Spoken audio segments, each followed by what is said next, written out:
receiving awards needs to sit in the front in the right-hand rows, down here. Oh, that side, sorry. You're right, okay, over there. Reminder that the Twitter hashtag for conference is #LIANZA11. Tweets will be up on screen throughout the conference. Visit all the exhibition stands in the Town Hall and Renoff foyer and go in the draw to win an iPad too. So you've got to be in to win. It's worthwhile. You don't lose anything if you don't get the iPad.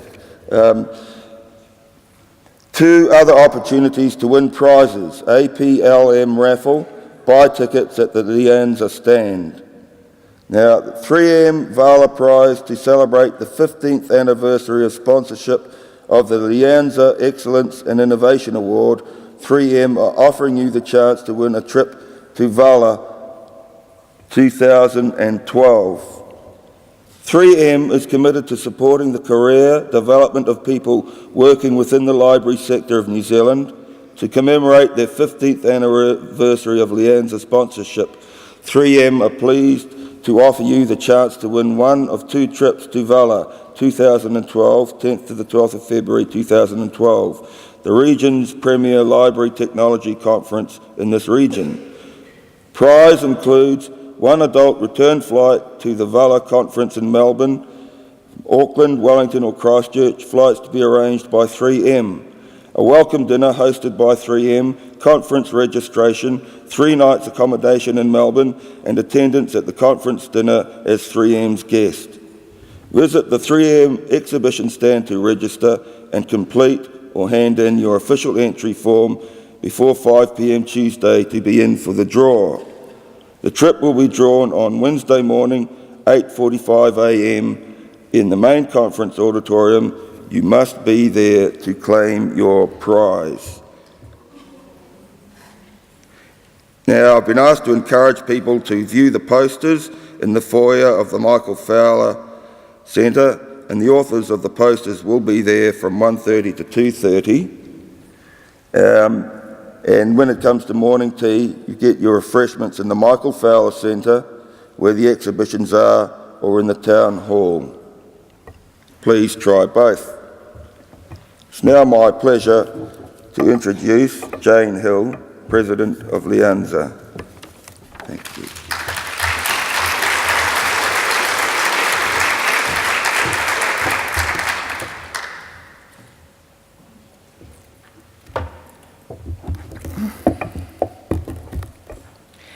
Ki aku nui ki aku rahi, I te tuatahi, kei te mihi o ki ho kai inga, kei te mihi, kei te mihi.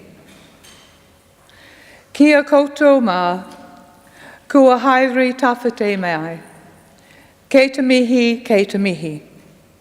Ai tika ana kia hoki whakaro, ki a rato, kua wehi atu ki te pō. Haere, haere, haere atu rā. Ki tātou te hunga ora, nā kai tiaki, o nā kete maturunga. Kei te mihi. Ko te tumanako, ka puta te ihi, te wehi, me te wana. I roto I a tātou katoa. Passion, people and power. Mary Oliver wrote in her book, The Summer Day, "Tell me, what is it you plan to do with your one wild and precious life? What will we do as library and information professionals as we head into the future? What is our passion? Are we utilising different types of power? Will libraries be a compelling brand experience that people want? I believe strongly in the role of libraries and information in society. library and information professionals have an important role to play in the different sectors within which they work. And I see LIANZA as providing a key strategic leadership role for the profession with members' help. Last year, there was a sign on the British Library in London, UK, that said, "Stop and take some time for free thinking." I think we need to do this. We are seeing libraries working together as larger units, locally, regionally, and nationally, to achieve a different sort of critical mass, to respond effectively to changes in information and technology, the environment, demographics, central and local government, and customer user expectations. IFLA's 3 messages in the campaign for the world's libraries are: libraries are changing and dynamic places, libraries are places of opportunity, and libraries bridge the world. LIANZA launched its Advocacy Tools portal last week on the website, and this provides for everyone facts and figures and examples of library experiences in different parts of New Zealand's library community. We need members to add information to keep the portal current and fresh. And in these times, as we've already had in the last 2 weeks, with proposed cuts in different services, it's really crucial that we use that information and that you help us keep it up to date. Also, LIANZA has sent questions to New Zealand's political parties before the election for their responses on a number of library issues. Their answers will be shared on the LIANZA website, and the questions will be available for you to ask candidates in electorate meetings. Our place in our local communities, whether they are business, school, tertiary, government and city, rural or specialised groups, will require more from us. We need to provide value in a globally connected world. There is political power in working together in our profession, in our association and between associations, connecting and utilising technology. There is power, as one of IFLA's advocacy campaign aims states, in involving librarians as stakeholders on public policy issues such as intellectual freedom, equity of access, and still the digital divide. A US politician said, "If information is the currency of democracy, then libraries are the banks." It is an exciting and challenging time working in libraries. We have, as a group and individuals, networked, supported, lobbied and submitted, and as a professional organisation, as individuals where core services are under threat. We have stood up to be counted. Our passion has led us to advocate and be seen. We've exhibited the power of leadership, expertise, knowledge, position and support, and we need to keep doing so. I believe that building and enhancing expert power is essential. We're all leaders. We need to utilise referent power to set a credible vision and worthwhile direction, give sound guidance, empower others, and learn and coordinate a good result. We can promote an image of expertise. We can act confidently and decisively to develop our preferred personal leadership. He tangata, he tangata, he tangata. It is people, it is people, it is people. Yes, it is people. It is us and our colleagues that are important. Our integrity, professionalism, accountability and communication. And yes, it is our passion and initiative, inspiration, attitude and skill, which results in new ways of acting, innovating and accomplishing goals. And yes, it is our users, communities and organisations. I think librarians and information managers are well placed to make a difference and secure an enviable reputation for our profession if we continue to watch, listen, think, analyse, collaborate, share, test, make mistakes, and try. If we deploy real leadership skills, communicate to others, display a genuine willingness to value the core of our profession, reinvent ourselves and our old skills to match the current changing environment and the future environments we find ourselves in at any stage, then we have a place. Are we brave enough? Yes. Passion triumphs over fear. Librarians and information professionals are adapting to new and changing environments. It's absolutely crucial that we continue to do so. I think that future thinking will lead to a new agenda. Many trends are in our society already. We need to look at future implications.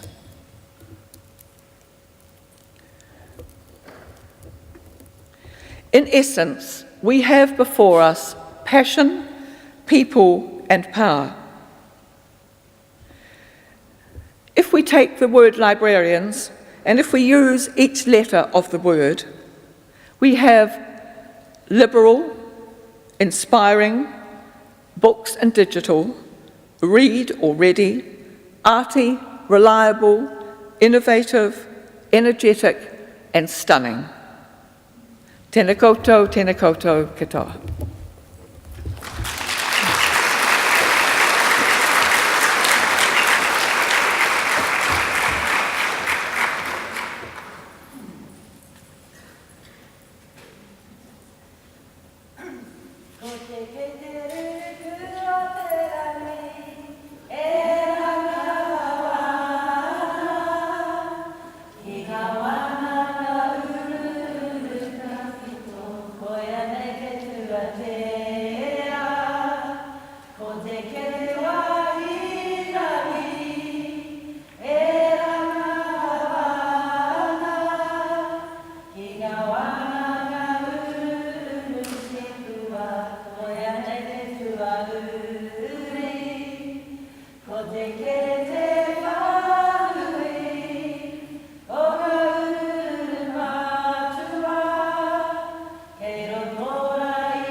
Thank you.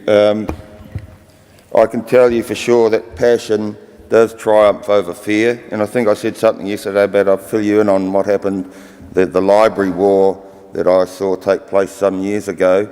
Now, New Zealand is a small country and it's full of small little towns, and because of that, it's often full of small little libraries in faraway places that nobody's ever heard of.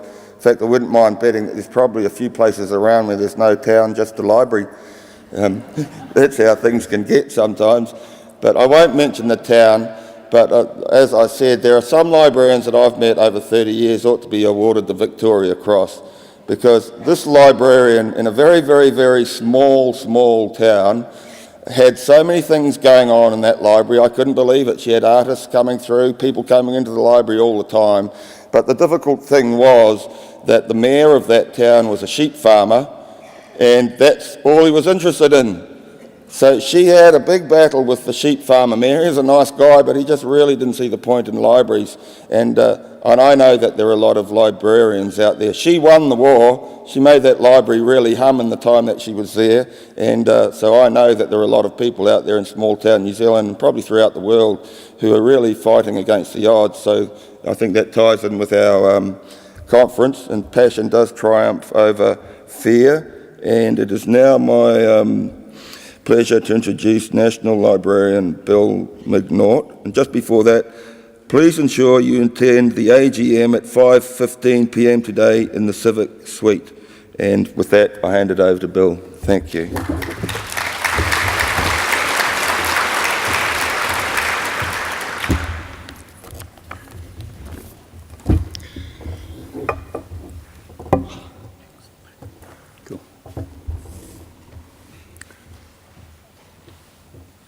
Rau rangatira ngā mihi kia koutou katoa, mai a mātou o te puna mataronga o Aotearoa. Tēnā koutou, tēnā koutou, tēnā koutou katoa. Ko Bill Macnaught aho te tumu whakahaere o te puna mataronga o Aotearoa.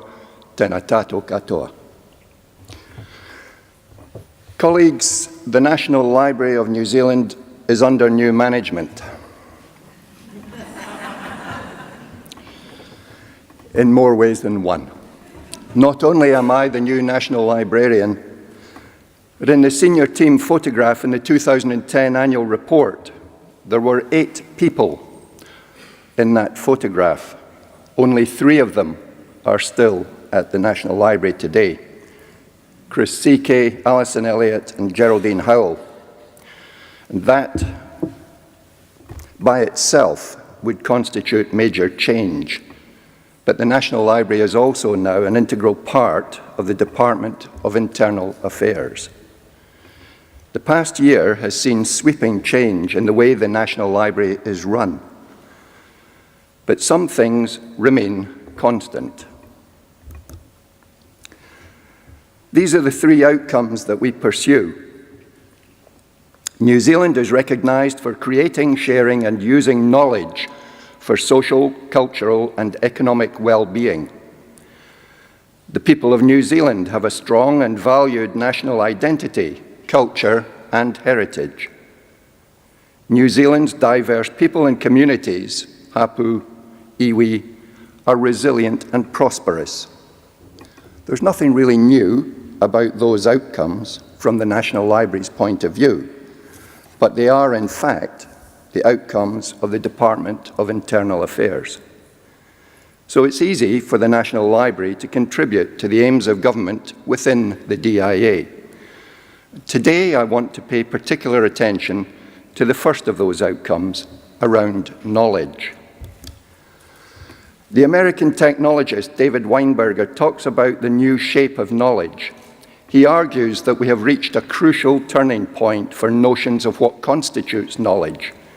He says that in the digital age, we snip the connection between how we organize physical stuff and how we organize knowledge. In this age, messiness is a virtue, and everything is miscellaneous. The volume of information and data now being created daily, and the ability of the internet to allow any one piece of information to be accessed from a seemingly unlimited number of sources, both point to a change in how knowledge is being organized. It creates whole new challenges.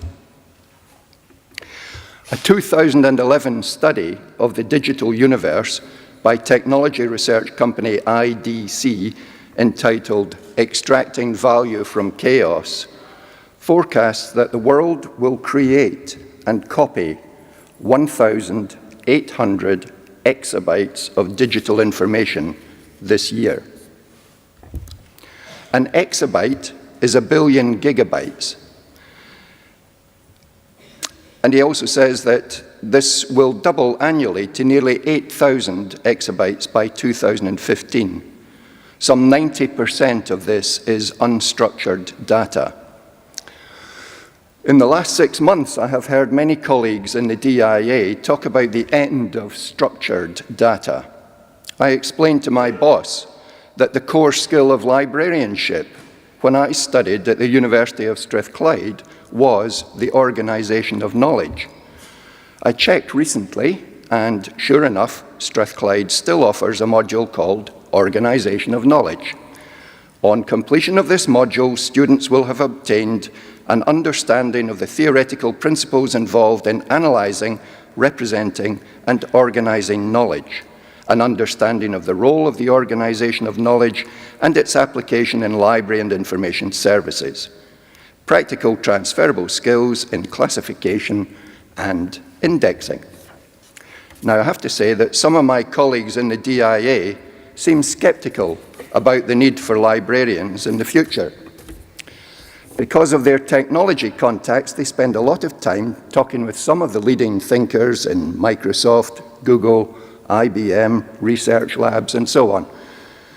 They can already see how analytic tools and algorithms have begun to transform the way we manage digital data, automatically analyzing and generating metadata.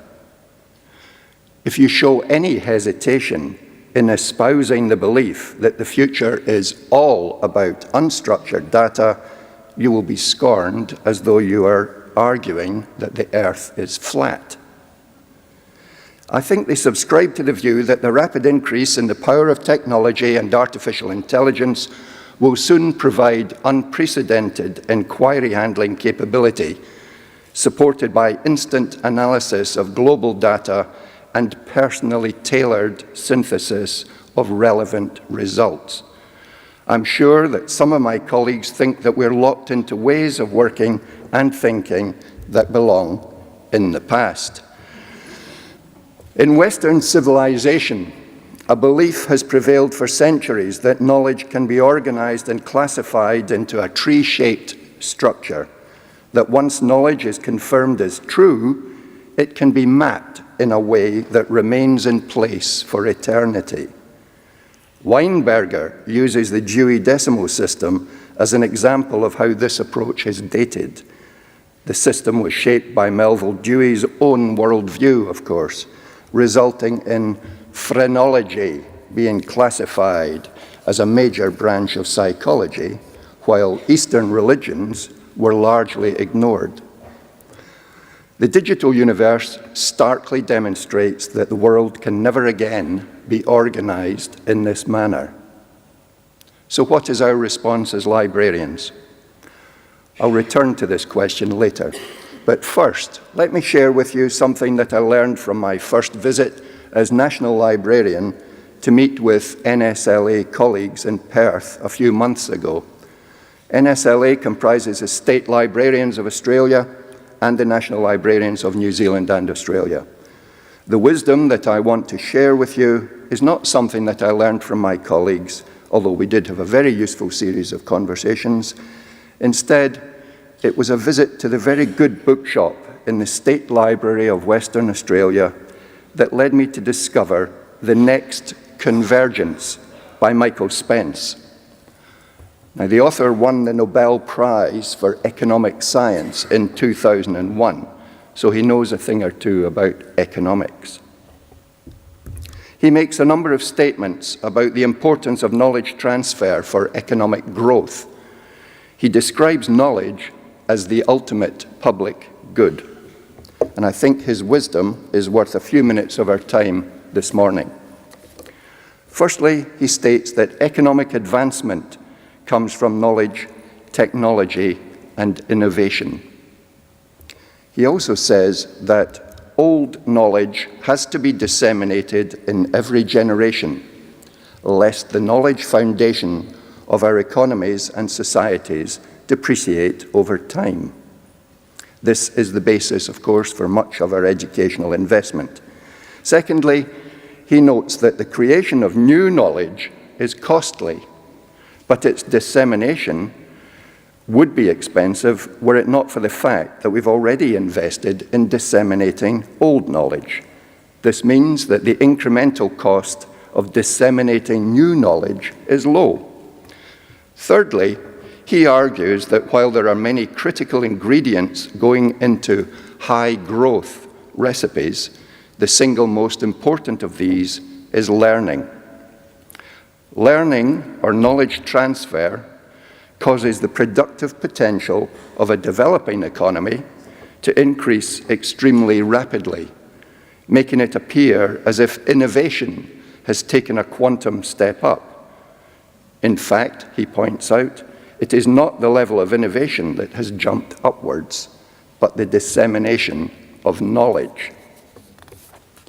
Lastly, he states that learning and knowledge transfer are not automatic, and that there are significant differences across countries in their learning speeds due to differences in education, attitudes, and other factors. Learning and knowledge transfer are much harder to measure and document, but it doesn't make them less important than the tangible aspects of economic development.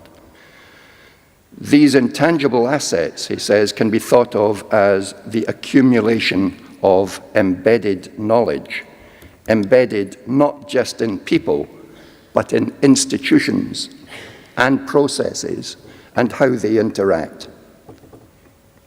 Now, you could debate these points at length, but I hope that you, like me, when I first read those words, I thought there's a lot in here that is relevant to the world of libraries.